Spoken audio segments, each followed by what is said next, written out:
सर्वमंगल मांगल्ये शिवे सर्वार्थ साधिके शरणं त्र्यंबके गौरी नारायणी नमोस्तुते।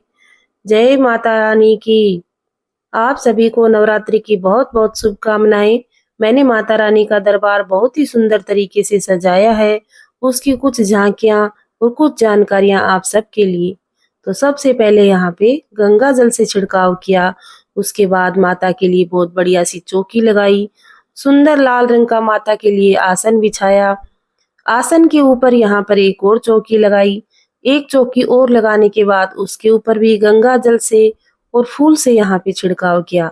उसके बाद पीले रंग का माता के लिए बहुत ही सुंदर सा वस्त्र बिछाया।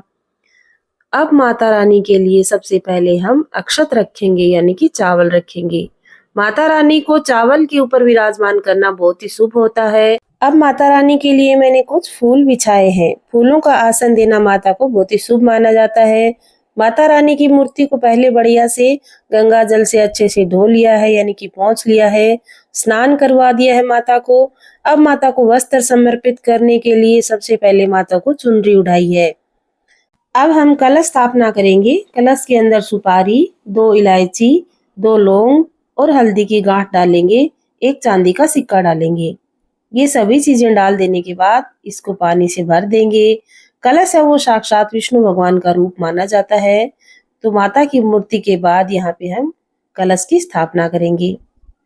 गंगा जल डाल के थोड़ा सा गंगा जल डालें और उसके अंदर चावल छोड़ दें। अब यहाँ पे हम पूरा पानी से इसको भर देंगे। अब कलश के ऊपर रोली से इस तरीके से छिड़चेंगे और उसके ऊपर साथिया बनाएंगे। कलश आप मिट्टी का ले सकते हैं, तांबे का, पीतल का, कोई सा भी कलश ले सकते हैं। सभी कलश शुभ होते हैं। यहाँ पे हमने पीतल का लिया है और अब इसके स्वास्तिक बना रहे हैं। स्वास्तिक बनाना आप देख पा रहे हैं। इस तरीके से स्वास्तिक बनाना है कि चारों लाइन आपस को एक दूसरे से स्वास्तिक में कट नहीं हो रही है। स्वास्तिक बनाने का ये तरीका आपको अगर नहीं पता है तो फटाफट से वीडियो को लाइक करिए। और भी जानकारियां जानने के लिए जो भी आपको इस विषय में पूछनी हो तो आप कमेंट करके पूछ सकते हैं। कलश के ऊपर मोली बांधने के बाद हम इसको ऊपर तक पानी से भर देंगे। पानी आप पहले भी डाल सकते हैं, लेकिन जब पानी पहले डाल देंगे तो ऊपर इस तरीके से मोली और स्वास्तिक बनाएंगे तो पानी गिरने का थोड़ा सा डर रहेगा। तो हम क्या करते हैं, इस कामों में सगुन अपशगुन बहुत मानते हैं, तो हम यहाँ पे बाद में पानी भरते हैं। अब कलश को यहाँ से देखिए बिल्कुल भी पानी अब गिरेगा नहीं है, क्योंकि हमने सारे काम पहले से कर दिए हैं। स्वास्तिक बना दिया है, मोली बना दी है। अब यहाँ पे देखिए एक चावल का आसन बनाएंगे, क्योंकि कलश है वो साक्षात विष्णु भगवान है। तो विष्णु भगवान को भी हम चावल और फूलों के ऊपर ही विराजमान करेंगे।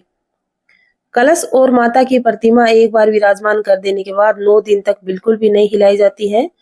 यहीं पे इनको स्थापित करके 9 दिन तक रखा जाता है और विसर्जन वाले दिन फिर इनको हिलाया जाता है। तो बहुत ही बड़े आदर और सम्मान के साथ हमने विष्णु भगवान को भी स्थापित कर दिया है। और अब हम इसके ऊपर, कलश के ऊपर हम नारियल रखेंगे। तो नारियल के सबसे पहले हम तिलक करेंगे। तिलक करने के बाद हम एक चुनरी नारियल को उठाएंगे और चारों तरफ चुनरी अच्छे से लपेट देने के बाद हम इसको नाल से अच्छे से बांध देंगे। इस तरीके से चुनरी उठाने के बाद नारियल को इसके ऊपर हम विराजमान करेंगे। तो नारियल विराजमान करने से पहले हमने यहाँ पे पत्ते लिए हैं अशोक के, और यहाँ पे हमने आम के पत्ते लिए हैं। पत्तों को अच्छे से धो के हमने तिलक लगाया है। यहाँ पे हमने चंदन और सिंदूर दोनों का ही तिलक लगाया है पत्तों के ऊपर। और इस तरीके से ये शुभ भी माना जाता है और सुंदर भी बहुत ज्यादा लगते हैं। तो अब पत्ते स्थापित करने के बाद हम इसके ऊपर नारियल स्थापित करेंगे। इस तरीके से अगर आप पूजा करेंगे तो माता रानी की सही विधि से पूजा होगी। अब यहाँ पे कलश को ढकने के लिए कोई भी आप छोटी सी कटोरी या प्लेट ले सकते हैं। अब इस कटोरी के ऊपर हम थोड़े से चावल रखेंगे, क्योंकि हम विष्णु भगवान को ऐसे ही स्थापित नहीं कर सकते। पूरे विधि विधान के साथ यहाँ पे हम विष्णु भगवान को स्थापित कर रहे हैं। तो अब नारियल स्थापित करने के बाद देखिए नारियल और कलश की स्थापना हो चुकी है। अब हम गणेश जी महाराज को विराजमान करेंगे। गणेश जी महाराज के लिए हम सुपारी ली है। हमने सुपारी को पहले अच्छे से गंगा जल से धो लिया है, यानी कि इनको नहला लिया है। अब नहलाने के बाद इनको वस्त्र के रूप में हम मोली समर्पित कर रहे हैं। तो मोली अच्छे से सुपारी के बाहर हम एकदम गोल गोल करते हुए अच्छे से लपेट लेंगे और उसके बाद इनको चावल के ऊपर विराजमान करेंगे। तो चावल के ऊपर सबसे पहले यहाँ पे छोटा सा एक सिंहासन रखेंगे और उसके बाद हम यहाँ पे गणेश जी को स्थापित करेंगे। सबसे पहले हमने यहाँ पे थोड़े से फूल बिछाए हैं गणेश जी के लिए और अब गणेश जी महाराज को इसके अंदर स्थापित करेंगे। गणेश जी महाराज को पहले हम गंगा जल के छींटे लगाएंगे और उसके बाद हम तिलक लगाएंगे। इस तरीके से हमने यहाँ पे पहले माता को स्थापित किया है, उसके बाद कलश की स्थापना करी है और उसके बाद हमने गणेश जी महाराज की स्थापना करी है। अब हम माता रानी को तिलक कर रहे हैं और साथ ही में यहाँ पे 9 देवियां हैं। इसी मूर्ति के अंदर, यहाँ पे इसी फोटो के अंदर यहाँ पे माता 9 देवियों के चित्र बना हुआ है। तो इन 9 देवियों को भी हम तिलक करेंगे, चावल लगाएंगे और एक साथ ही हमने यहाँ पे 9 देवियों को विराजमान कर लिया है। अब हम नवग्रह की स्थापना करेंगे। तो नवग्रह की स्थापना से पहले हम यहाँ पे माता को बहुत ही सुंदर सा रंग बिरंगे ताजा फूलों का हमने माता के लिए हार बनाया है। आप भी अपनी माता को रोज नए नए फूलों से सजाइए। सुंदर सुंदर फूल जो भी माता को पसंद हैं, आपके यहाँ पे अवेलेबल हो, उन फूलों से आप माता रानी को इस तरीके से सजाइए। यहाँ पे एकदम फ्रेश फूलों से माता रानी का सजावट हो रहा है। गुलाब के फूल हैं, मोगरे के फूल हैं, सफेद कलर के फूल हैं। अब हम एक कलश के अंदर, यानी कि एक कोई भी बर्तन ले लीजिए, उसके अंदर हम, अगर आपके पास जारी मिल जाती है मिट्टी वाली तो बहुत अच्छी बात है, नहीं मार्केट में इस तरीके से बना बनाया मिलता है। इसके अंदर हम जौ बोएंगे, यानी कि जवारे बाएंगे। तो जवारों को एक रात पहले ही हमने भिगो के रख दिया था पानी में, तो वो अच्छे से फूल गए हैं और फूल जाने के बाद बहुत ही बढ़िया से उगते हैं। तो मिट्टी के अंदर पानी डाला और पानी डालने के बाद हमने जौ डाल दिए। जौ डालने के बाद इस तरीके से फूल से पहले हम गंगा जल डालेंगे और उसके बाद थोड़ा थोड़ा पानी हम रोज डालेंगे। तो बहुत ही सुंदर से जवारे उग के तैयार हो जाएंगे। अब हम गणेश जी महाराज को जनेऊ पहनाएंगे। जनेऊ पहनाना बहुत जरूरी है। गणेश जी महाराज को जनेऊ समर्पित करने से सुख और सौभाग्य की प्राप्ति होती है। अब जिस चौकी पर माता जी को विराजमान किया है, उसी चौकी के ऊपर नवग्रह की स्थापना होती है। तो नवग्रह के लिए भी हम चावल का आसन तैयार करेंगे और उसके बाद सुपारी के रूप में हम यहाँ पे नवग्रह को स्थापित करेंगे। उसी तरीके से माता रानी के जैसे इनकी भी पूजा होती है। पहले पानी से गंगा जल से नहाया जाता है, फिर तिलक किया जाता है, वस्त्र समर्पित किए जाते हैं, भोग समर्पित किया जाता है और रोज इसी तरीके से माता रानी के साथ इनकी भी आरती की जाती है। तो यहाँ पे देखिए, सबसे पहले चावल का आसन लगा दिया है। अब सुपारी के रूप में हम नवग्रह की स्थापना कर रहे हैं। नवग्रह को स्थापित करने के बाद सबसे पहले हम इनको फूल अर्पित करेंगे, तिलक अर्पित करेंगे और यहाँ पे मोली अर्पित करेंगे वस्त्र के रूप में, चावल अर्पित करेंगे। इस तरीके से हम नवग्रह की पूजा करेंगे और फिर इनको नैवेद्य चढ़ाएंगे। नैवेद्य में हम बहुत सारे फल फ्रूट, जो भी ऋतु फल हैं, वो इनको अर्पित करेंगे। लेकिन उससे पहले हम यहाँ पे दीपक की स्थापना करेंगे। नवरात्रि की पूजा में हम 9 दिन के लिए अखंड ज्योत जलाते हैं, उसकी यहाँ पे हम स्थापना कर रहे हैं। अखंड ज्योत क्यों जलाई जाती है, इसके ऊपर मैंने एक वीडियो बनाया हुआ है। अगर आपको जानना है कि अखंड ज्योत क्यों जलाई जाती है तो एक बार इसी चैनल पर विजिट करिए।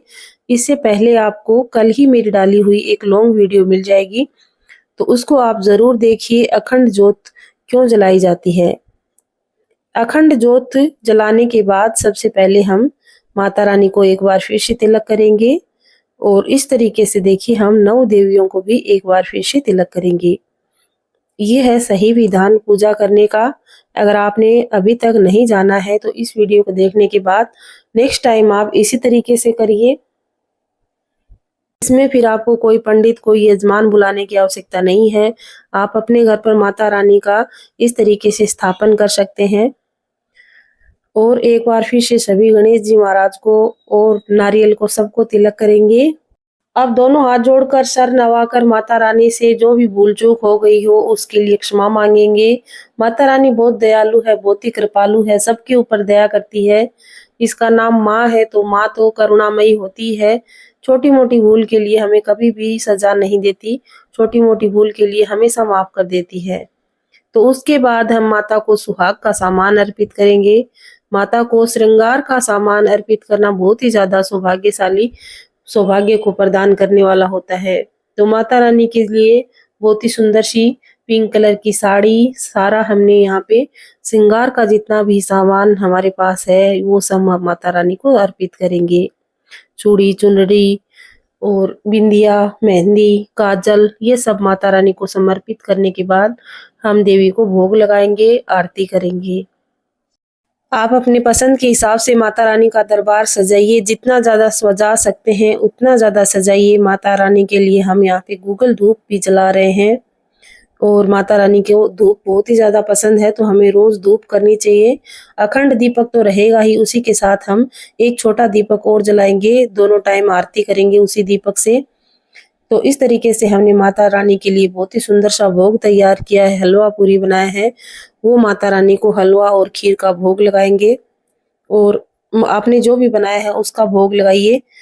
इस तरीके से अब माता रानी को भोग लगाने के बाद एक बार हम आचमन कराएंगे, तो पानी का, गंगा जल का इस तरीके से हल्का सा छिड़काव करेंगे। और देखिए तैयार है माता रानी की पूरा दरबार माता रानी का सज चुका है। अब माता रानी को ऋतु फल भेंट करेंगे। जो भी आपके पास फल लाए हो वो आप जरूर चढ़ाइए, लेकिन माता रानी को केले का प्रसाद जरूर चढ़ाइए। केला ऋतु फल में ही माना जाता है। केला एक ऐसा फल है जो हर ऋतु में मिलेगा, तो केले को माता रानी को जरूर समर्पित करें। सभी चीजें अर्पित करने के बाद माता रानी को दक्षिणा अवश्य चढ़ाएं और इस दक्षिणा को आप नवरात्रि के समापन के बाद जब कन्या पूजन करें तो उन कन्याओं को ये दक्षिणा जरूर दे दें, या फिर जिस पंडित से आप करवा रहे हैं पूजा उस पंडित को आप ये दक्षिणा दे सकते हैं। अगर खुद कर रहे हैं तो कन्याओं को ये दक्षिणा दे सकते हैं। अब हम माता रानी के पानी के एक झारी रखेंगे माता रानी के पास। ये पानी की झारी भी माता रानी के पानी पीने के लिए होती है, तो ये 9 दिन तक यहीं रहेगी। इसके ऊपर भी स्वास्तिक बनाएंगे, कलावा बांधेंगे और फिर इसको यहीं पर माता रानी के पास स्थापित कर देंगे। सभी सामग्रियों को विधि विधान से समर्पित कर दिया है। अब दूसरा दीपक जलाएंगे, उसमें कपूर जलाएंगे और माता रानी की आरती करेंगे। आपको ये माता रानी का दरबार कैसा लगा है फटाफट से कमेंट करके बताइए और कमेंट बॉक्स में माता जी के लिए जयकारा जरूर लिख कर जाइए। जय माता दी। सभी भक्तों को एक बार फिर से नवरात्रि की बहुत बहुत शुभकामनाएं। माता रानी आपके घर में खुशियां लेकर आए, आपकी सभी मनोकामनाएं पूर्ण करें। आपका नवरात्रि का व्रत है वो बहुत ही बढ़िया से संपन्न हो, माता रानी आपको आशीर्वाद देकर जाए। इसी दुआ के साथ हम इस वीडियो से विदा लेते हैं और नेक्स्ट वीडियो के लिए आप चैनल को सब्सक्राइब कर लीजिए अगर आपने अभी तक चैनल को सब्सक्राइब नहीं किया है। एक बार फिर से सभी को प्रेम से राधे राधे। जय माता दी।